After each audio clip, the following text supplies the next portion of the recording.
Hej. Vi vil gerne lave et screencast, eller det skal vi. Ja, det skal vi. Og det er sådan... Om processen i Valladolid. Yes. Halv impro, halv det kører mega godt, vi har forberedt det. Så lad os prøve at gå i gang. Og vi ville virkelig gerne lave det her indlæg længere end 5 minutter, men det må vi ikke, for det her er Screenomatic, så du må nøjes uden. Yes. Spørgsmål 1. Hvad siger De La Vega om baggrunden for retssagen? Og vi har altså streget ind i forvejen, så det er sådan lidt... det kører bare. Han siger mange ting, men en af tingene, det er, at han fortæller om den her gode kejser af Spanien. Sådan lidt fedte. Ja, det bliver også beskrevet her, med at han fortjener et evigt minde i menneskers hjerter. Ja. Og så om at vi så hører vi om de grufuldheder og de dårlige ting indianerne er blevet set udsat for. Og det fører så ud i at kongen han indkalder til et råd, og så der skal blive godtaget nogle love imod de spanske plyndringer. Ja. Og det står i det stykke her. Ja, det står sådan set i det her. Så. Ja. Ja. Skal vi tage spørgsmål 2? Lad os det. Spørgsmål 2 lyder som følger. Hvordan karakteriserer han Sepulveda og Las Casas? Ja. Vil du tage den, eller? Jamen altså, han beskriver, som vi kan se her, der beskriver han, denne mand var en vis Ginés Sepulveda, den kongelige historiograf, som skrev en lille pralende, men velskrevet bog, som han gav titlen. Og der kan man også se, at han bruger ordet pralende, så at han har allerede en holdning til Sepulveda i forvejen. Det er ikke så relevant, hvad han siger om titlen og så videre. Men han fortæller lidt om, hvad han skriver i bogen, selvfølgelig. Ja, men ja. Altså, det er bare, at Sepulveda, han anerkender det slaveri, som Spanien undertrykker indianerne med. Og så medfører, at de enten dør eller lever et liv, der er værre end døden. Og det der står, at det er værre end døden, giver også ligesom en eller anden holdning. Ja. Og så om Las Casas, der siger han, at han er biskop, og at han prøver på at forsvare og sådan beskytte indianerne mod enhver uretfærdighed, og han føler nemlig, Las Casas føler nemlig, at Sepulveda undertrykker at Sepulveda undertrykker indianerne, hvilket Sepulveda også anerkender. Men der er bare 2 vidt forskellige holdninger med, at Las Casas han mener, at det er forkert at undertrykke indianerne, og Sepulveda han mener, at det er top. Ja, det er okay. Det er fint. Tredje spørgsmål. På hvilken måde karakteriserer han spaniernes færden i Amerika? Og der har vi streget et lille stykke ned. Det har vi ikke. Og havde vi gjort det alligevel? Nej, det gjorde vi ikke. Så er det opad. Ned. Jeg skal lige findes. Det står her. Dette ophidsede de spaniere, for hvem indianerne var et rigt bytte, og hvis rigdom voksede på grund af deres voldshandlinger og deres røverier og plyndringer af indianerne. Altså, bare det han skriver bytte, giver ligesom en eller anden holdning. Ja, det humaniserer Jeg gør dem til dyr. Ja, indianerne. At de ikke er mennesker, så at sige. Han tager altså parti med indianerne og stiller sig imod spanierne, fordi at han siger, at spanierne synes, at indianerne er dyr, hvilket ikke er okay. Ja, det er lige præcis. Fjerde spørgsmål. Hvad er resultatet af retssagen ifølge De La Vega? Altså, resultatet det var sådan set bare, at der kom nogle, der blev holdt en forsamling, og så kom der en masse argumenter fra Sepulveda, og der kom fra Las Casas, og det kommer også fra andre. Og de blev brugt til at kunne, for at overbevise kejseren om det uretfærdige i loven, ved at de conquistas, ja,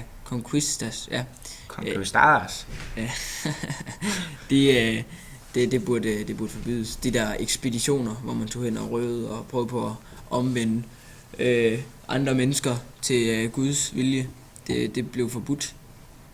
Yes. Det var resultatet, i hvert fald. Ja. Fedt. I hvert fald noget af det. Ja. Prøv at tage stilling til, om man kan tro på teksten, både med hensyn til, hvad der skete i Valladolid og i Amerika.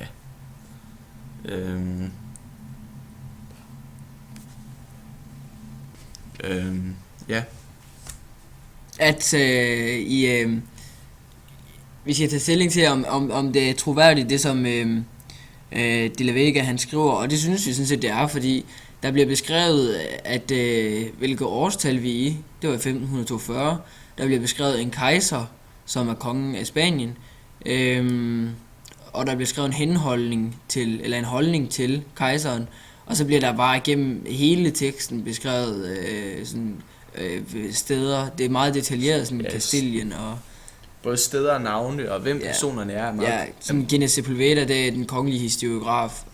Det er meget på den led gør det mere troværdigt, og samtidig så med den viden vi har fra tidligere tekster, er det jo relevant at sammenligne med den her tekst, hvor vi kan se, at meget af det er korrekt, men selvfølgelig er der noget af det, der er lidt farvet. Ja, det er der altid jo. Det er også det utroværdige i teksten. Det kan være, at han farver en holdning. Han giver sin egen holdning til det.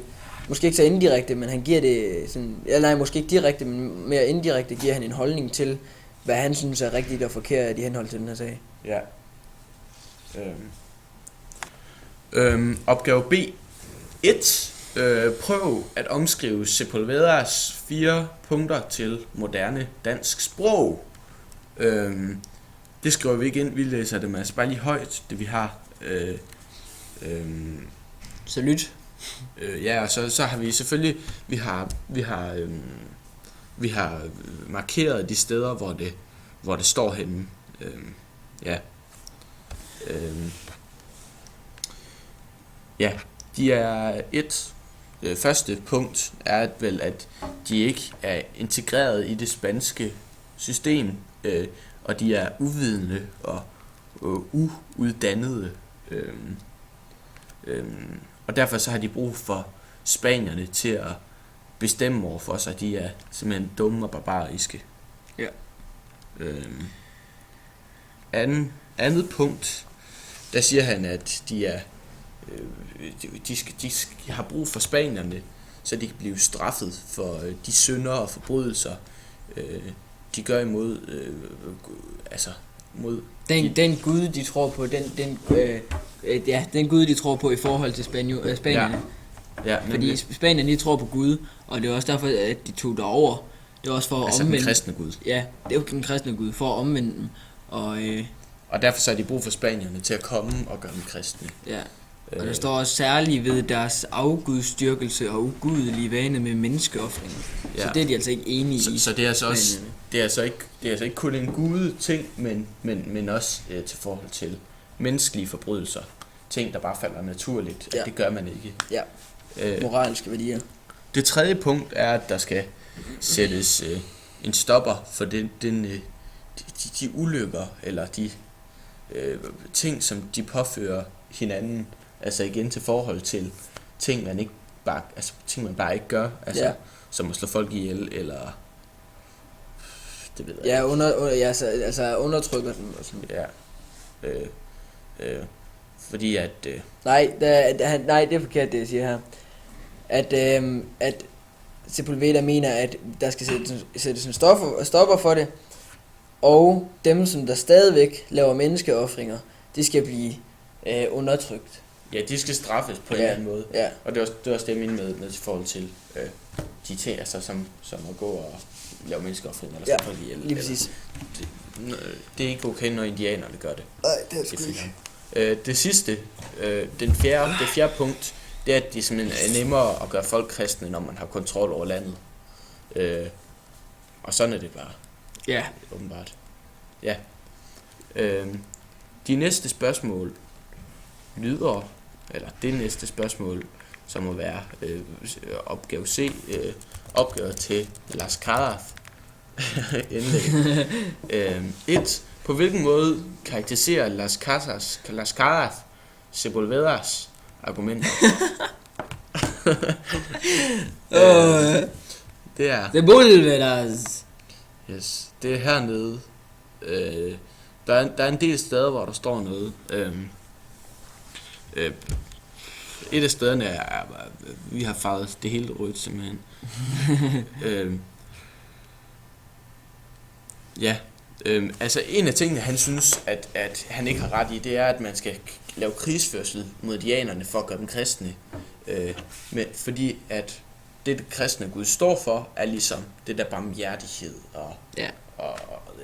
og så giver det ikke mening til forhold til det her punkt her. Nej. At man går i krig med dem, så vil det give et forkert indtryk af kristendommen. Ja. Fordi det er umenneskelige forbrydelser, det er en synd, sådan set. Ja. Las Casas, han siger også, at Sepulvedas bog er forførende, demagogisk, og omhyggeligt opbygget med for smarte argumenter. Så han har altså også en negativ holdning til Sepulvedas bog. Og så har vi også, at han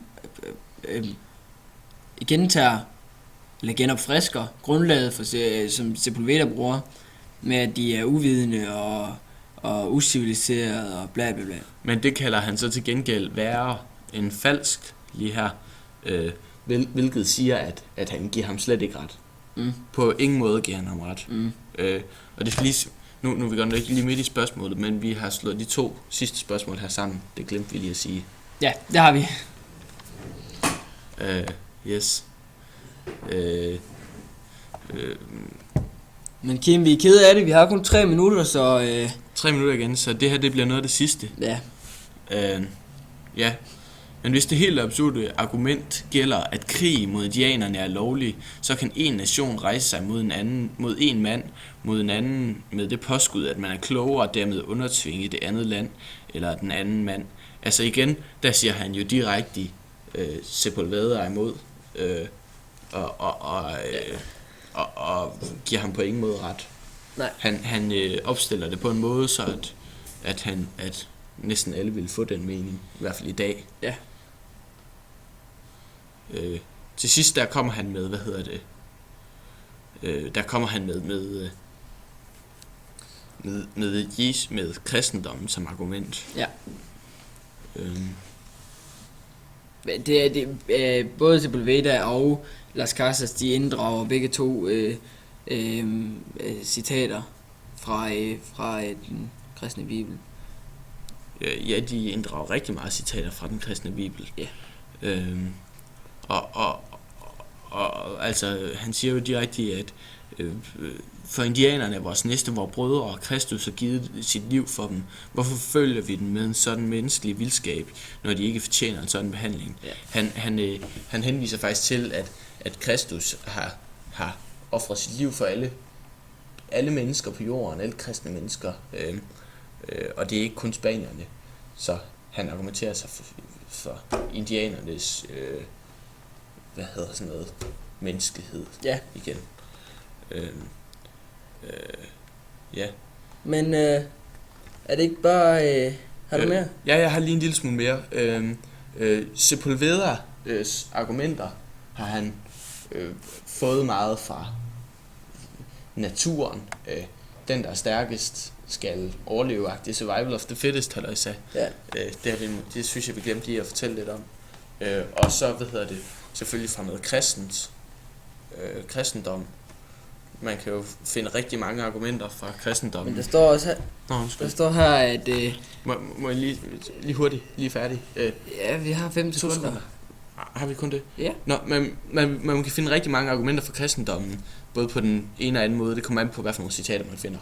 Og så har vi også lige, at der blev begge begge steder blev der brugt Aristoteles filosofi og